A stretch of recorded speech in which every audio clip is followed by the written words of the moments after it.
The table was set for two.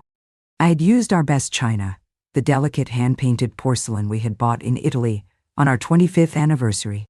The silver, a wedding gift from my parents, was polished to a mirror shine.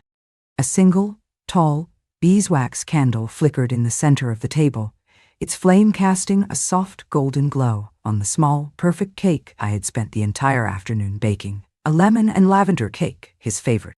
I was wearing a simple, elegant blue dress, the same shade as the one I had worn on our first date, 53 years ago. Everything was perfect. Everything was a memory, a story, a testament to a life of love. It was our 50th wedding anniversary, our golden anniversary. And I was waiting for my husband. I waited, and I waited. The grandfather clock in the hall chimed 8, then 9, then 10. The beautiful, elaborate dinner I had prepared grew cold on the stove. The single, hopeful candle burned lower and lower, its wax creating a small, sad pool on the crisp, white tablecloth. The silence in our large, beautiful, and suddenly very empty house was a living thing, a cold, heavy presence that was a mockery of the 50 years of laughter, and of life, and of love that had once filled it. At precisely 10:15 p.m., the phone rang. It was him, my husband, my Richard, the brilliant, powerful, and wildly successful CEO of a company I had helped him build from the ground up. "Helen," he said, his voice not apologetic, but distracted, impatient, the voice of a very important man who is being bothered by a trivial domestic detail. "I am so sorry. I can't make it. I'm completely swamped. We're in the middle of a huge deal, a merger. It's at a critical stage. I'm going to be here all night. I'll make it up to you, I promise. We'll celebrate this weekend." It was a plausible lie, a reasonable lie, a lie I had been listening to and accepting for the better part of 20 years. But tonight, something was different, because just as he was speaking, just as he was delivering his well-rehearsed and deeply, deeply unconvincing apology, I heard another voice in the background. It was not the voice of a colleague or a lawyer.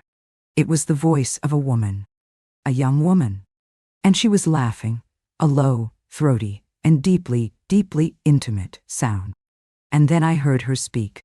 "Richard, darling," she purred, her voice a silky, seductive thing that was a knife in my heart.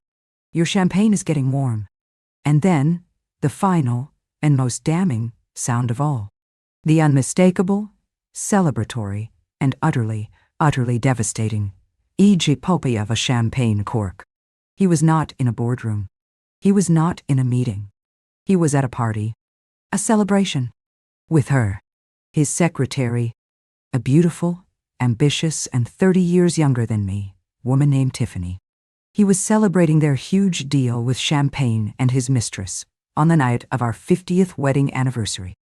In that moment, the 50 years of my life, of my love, of my loyalty, of my quiet, and my endless, and my deeply, deeply foolish support, they all just collapsed. The foundation of my world, the bedrock of my entire adult life, crumbled to dust. But I did not cry. I did not scream. I did not rage. A strange and a quiet and a deeply, deeply liberating calm washed over me. It was the calm of a woman who has just been given a terrible and a beautiful and a long, long overdue gift. The gift of certainty. The gift of an ending. "Of course, darling," I said, my voice as smooth and as sweet and as cold as ice cream. "Don't you worry about a thing. You just focus on your deal. I understand completely. I'll see you in the morning." I hung up the phone. I blew out the single sad candle on my anniversary cake, and as the wisp of smoke curled up into the silent, empty air, I did not make a wish. I made a phone call. It was to the best and the most creative and the most expensive baker in the city, a woman known for her avant-garde and deeply, deeply artistic cake creations. "Good evening," I said, my voice a quiet and a calm and a deeply, deeply dangerous thing. I would like to place an order for a cake.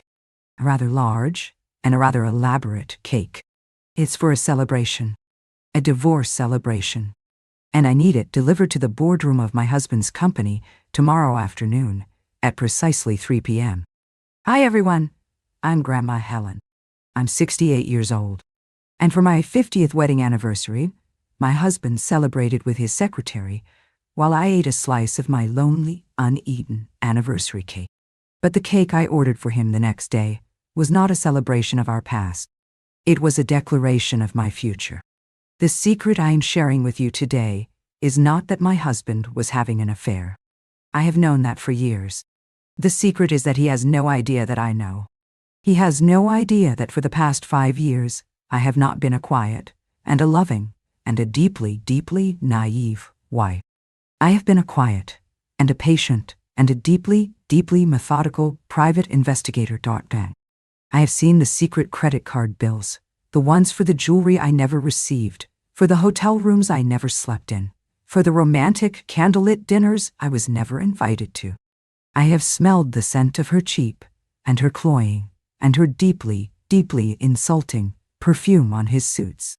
I have listened to his pathetic and his clumsy and his deeply, deeply unconvincing lies about his late nights at the office.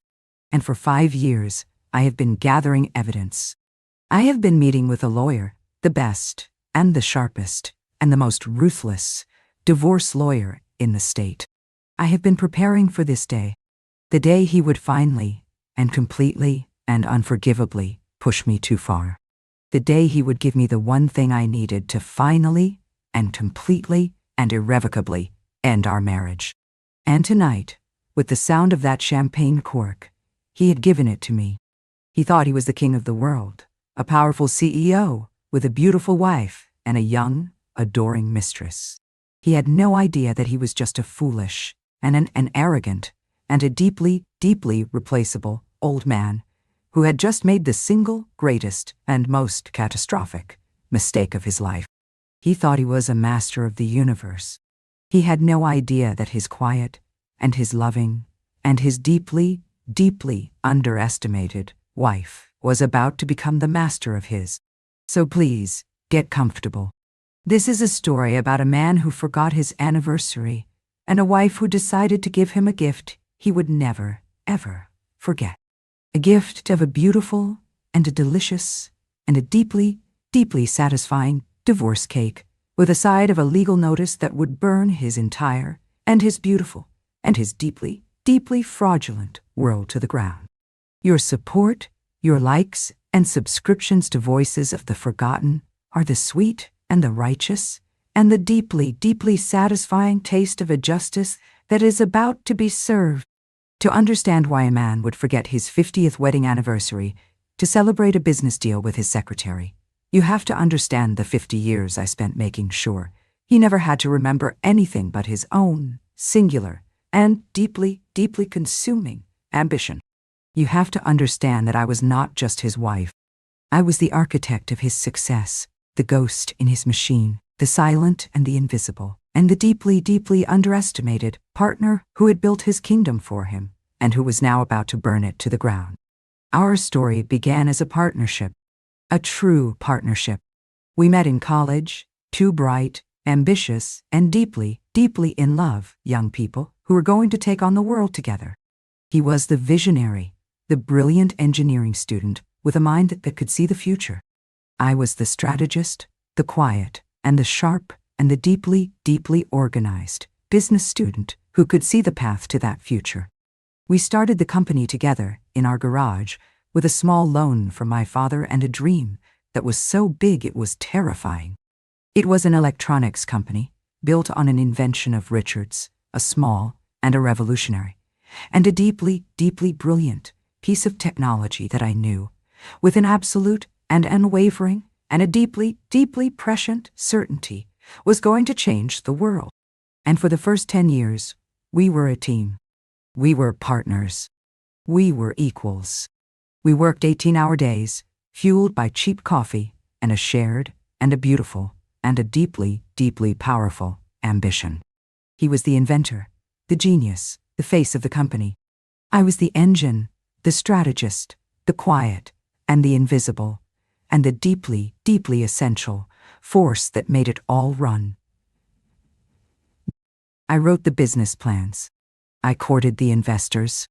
I managed the books. I hired the staff. I was the CEO in everything but name. And we were happy. We were poor, and we were exhausted, and we were terrified. But we were happy. We were building something together. We were a team. The shift was a slow one, a quiet one, a creeping, and an insidious, and a deeply, deeply heartbreaking one. As the company grew, as our success became more and more real, our roles began to change. He became the public face of the company, the brilliant and the visionary, and the deeply charismatic CEO, and I, at his loving and his gentle and his deeply, deeply manipulative insistence, I became his wife. "You don't have to work so hard anymore, Helen," he would say to me, his hand on my arm, his eyes full of a love that was, I see now, a form of gentle and of loving and of deeply, deeply effective imprisonment. "You've done so much. It's time for you to rest. It's time for you to be my beautiful and my brilliant and my deeply, deeply supportive wife." And so, I stepped back. I gave up my role in the company. I gave up my own ambitions, my own dreams, my own quiet and deeply, deeply satisfying sense of my own power.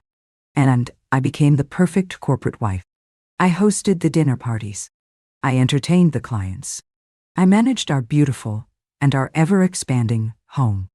I raised our two wonderful and our successful and our deeply, deeply, and now I see tragically independent children. I was the silent partner, the invisible hand, the quiet and the elegant, and the deeply, deeply supportive foundation upon which he built his empire. And he, in his success, in his power, in his new and his glittering and his deeply, deeply seductive world of private jets and of fawning board members and of young and of beautiful and of deeply, deeply ambitious female assistants, he began to forget. He forgot the garage. He forgot the cheap coffee. He forgot the 18-hour days.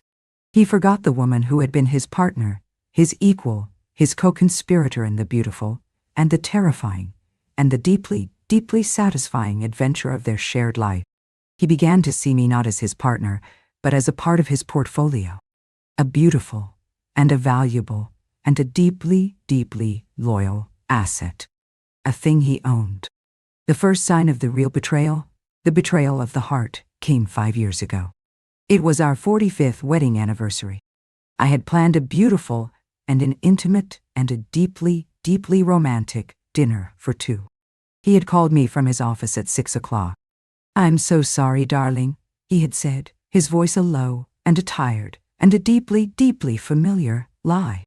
"I'm swamped. I have to stay late. I'll make it up to you, I promise." No. Irani. I had spent the evening alone, my heart a cold, hard knot of a suspicion I was not yet brave enough to confront. The next day, I had found the receipt, a receipt from a very expensive and a very discreet and a deeply, deeply insulting jewelry store. A receipt for a diamond necklace. A necklace I had never seen and would never receive. That was the day I had made my first and most important and most deeply, deeply satisfying business decision in 20 years. I had hired a lawyer. Not just any lawyer. The best and the sharpest and the most ruthless divorce lawyer in the state. A woman who specialized in the quiet and the discreet and the deeply, deeply satisfying art of dismantling the lives of wealthy and powerful and deeply, deeply unfaithful men. And for the past 5 years, I have been waiting. I have been gathering evidence.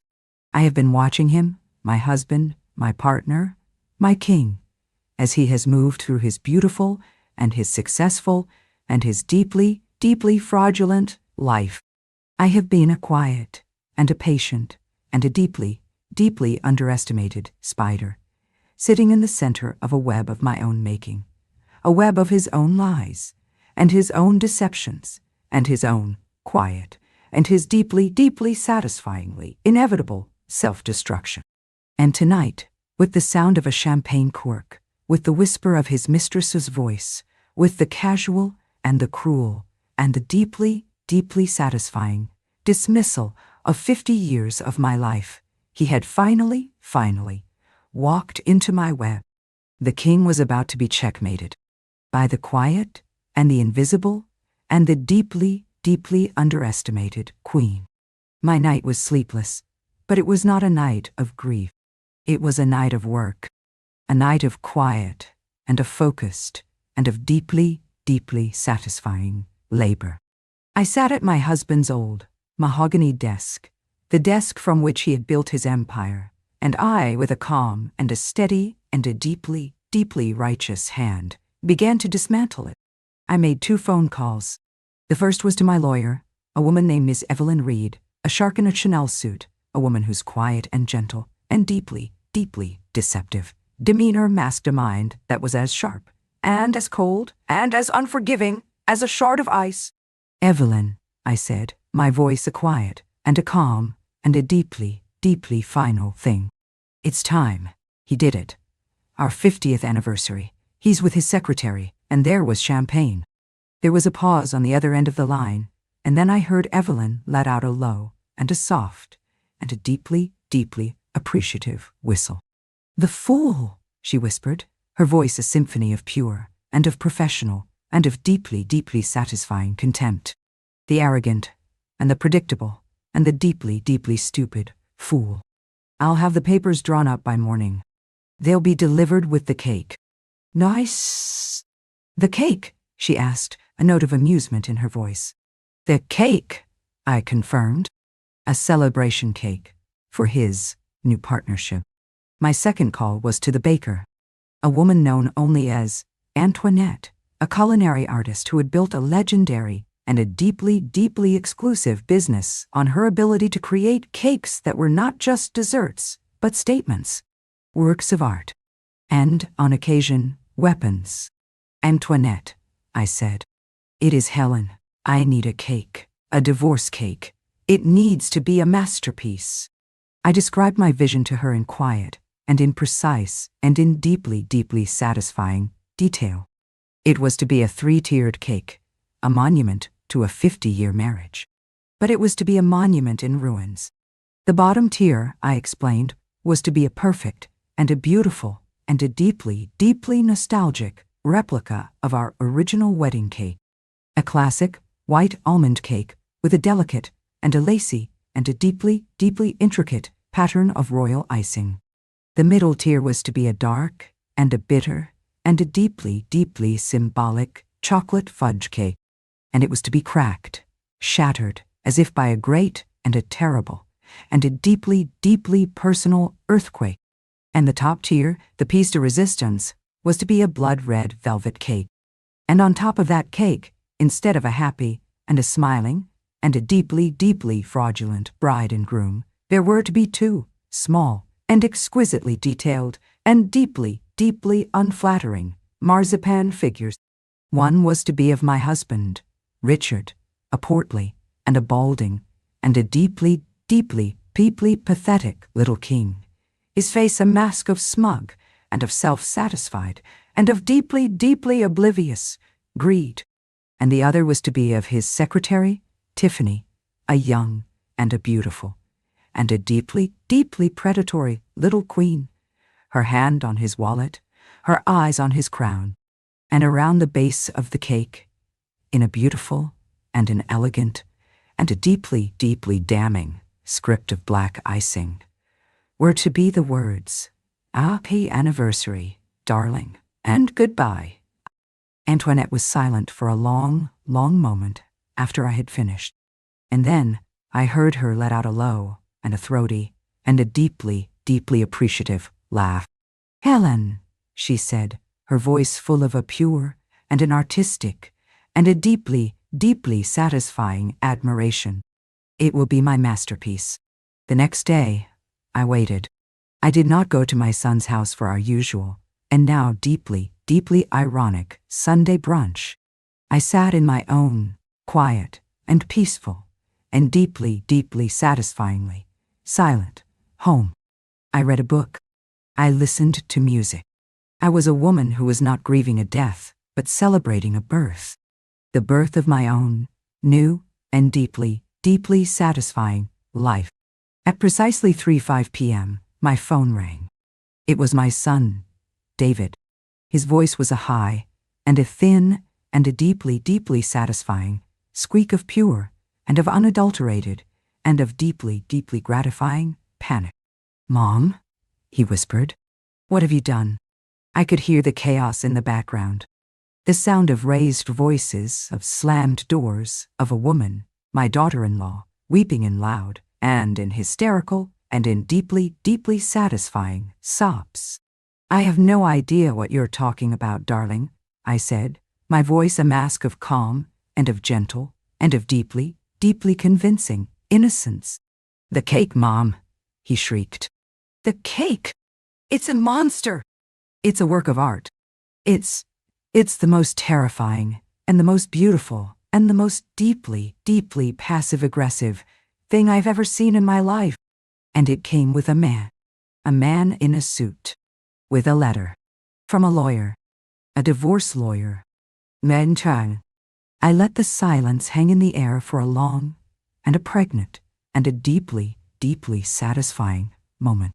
"Well," I said finally, my voice as cool, and as calm, and as sweet as a summer sorbet, "it sounds like your father has finally gotten his just desserts." This scene at my husband's office, as my son later described it to me, was a thing of pure, and of theatrical, and of deeply, deeply satisfying beauty.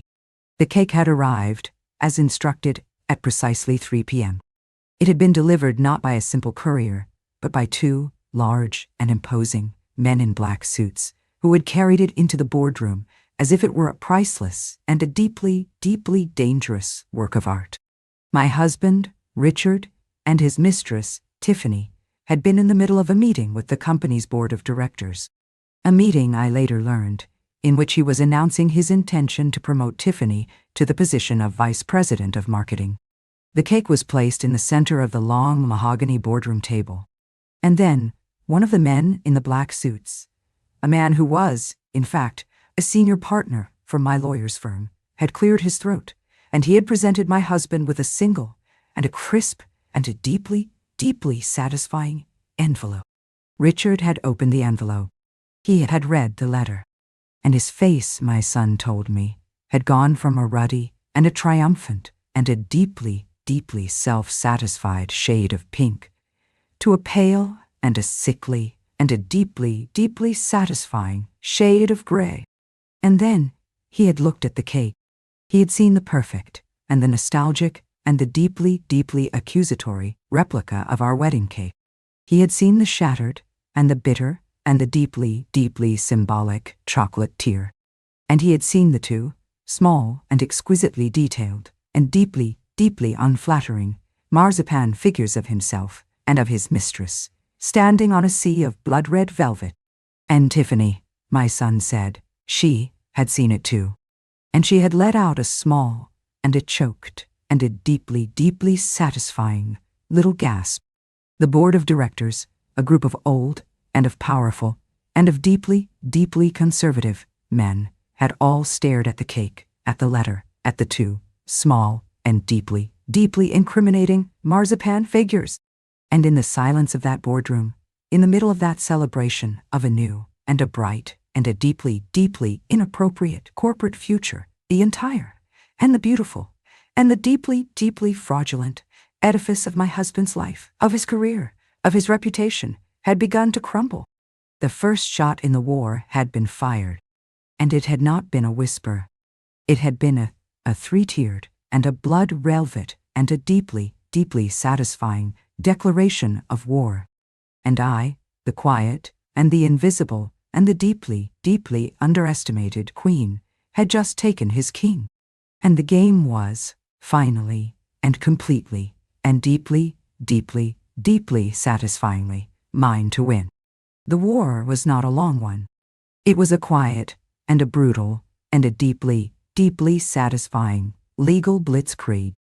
My lawyer, Ms. Reed, was not a soldier, she was an artist.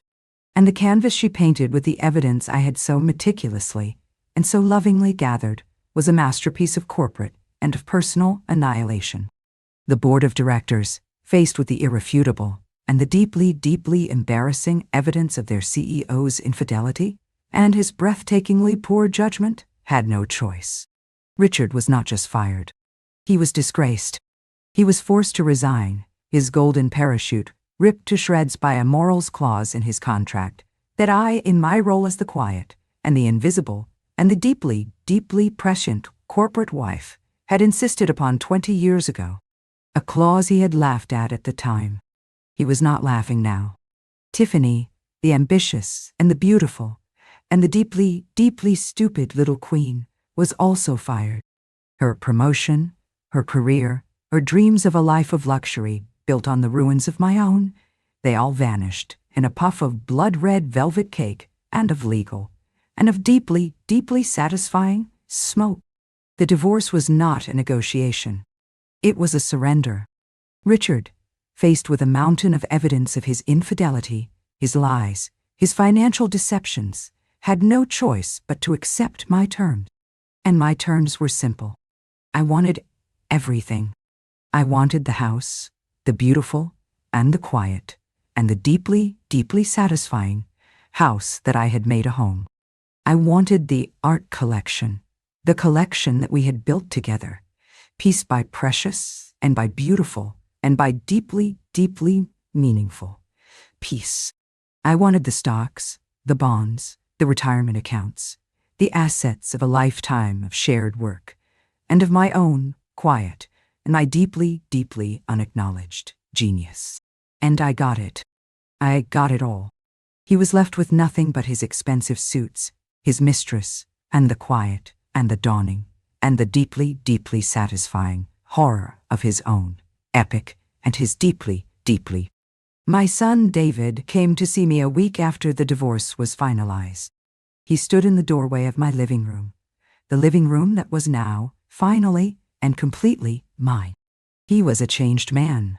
The easy and the comfortable and the deeply, deeply oblivious confidence of a man who has never had to fight for anything in his life was gone.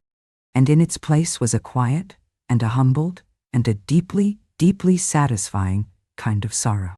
"I'm sorry, Mom," he whispered, his voice a raw and a broken and a deeply, deeply satisfying thing. "I'm so sorry. I knew, I think I always knew. About Dad, about everything, and I didn't want to see it. It was easier not to see it. It was easier not to see it." "I know, darling," I said, my voice a quiet and a gentle and a deeply, deeply final thing. "I know." He looked at me, at the quiet and the gentle and the deeply, deeply underestimated old woman who had just, with the quiet and the calm and the deeply, deeply satisfying precision of a master strategist, dismantled his entire world. "That cake, Mom," he said, a small and a sad and a deeply, deeply satisfying smile playing on his lips. "That cake was a work of art." "Yes," I said, a small and a quiet and a deeply, deeply satisfied smile of my own playing on my lips. "It was." So what is the final lesson from my long and my quiet and my deeply, deeply satisfying war? It is that a marriage, like a business, is a partnership.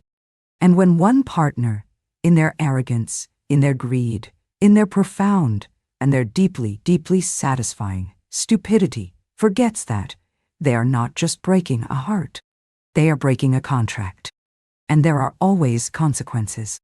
I also learned that love, true love, is not about grand gestures, or about expensive gifts, or about the loud and the public and the deeply, deeply fraudulent performance of a happy life. It is about the quiet and the small and the deeply, deeply meaningful things. It is about remembering an anniversary. It is about listening. It is about seeing.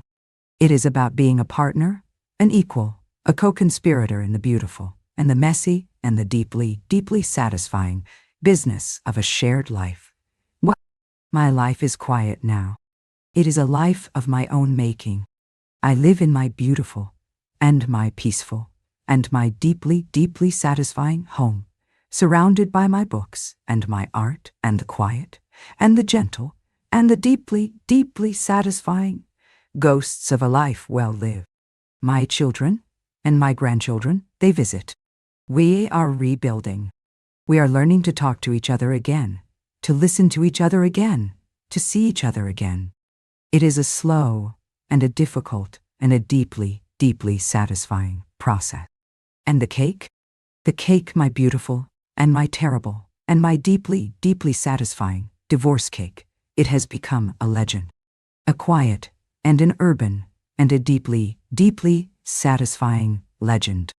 A story that is whispered in the boardrooms and the law offices and the quiet and the expensive and the deeply, deeply satisfying restaurants of this city. A story about a foolish king and a quiet queen and a cake that was not just a dessert, but a declaration of independence, a work of art, and a masterpiece of a justice that was, finally and completely and deeply, deeply satisfyingly served. Thank you for joining me on this journey. It has been a story of great bitterness, but also of a surprising and a deep and a deeply, deeply satisfying kind of sweetness. Your support has been a constant source of strength. If my story has moved you or made you believe in the quiet and the underestimated and the deeply, deeply powerful magic of a woman who has finally had enough, a like or a subscription to Voices of the Forgotten, would be a profound honor. Remember that you are not invisible. You are not a silent partner. You are the CEO of your own life. And you alone, get to decide when it is time to renegotiate the terms of your contract. Be well and be powerful. I'll see you in the next story. Love, Grandma Helen. Tut.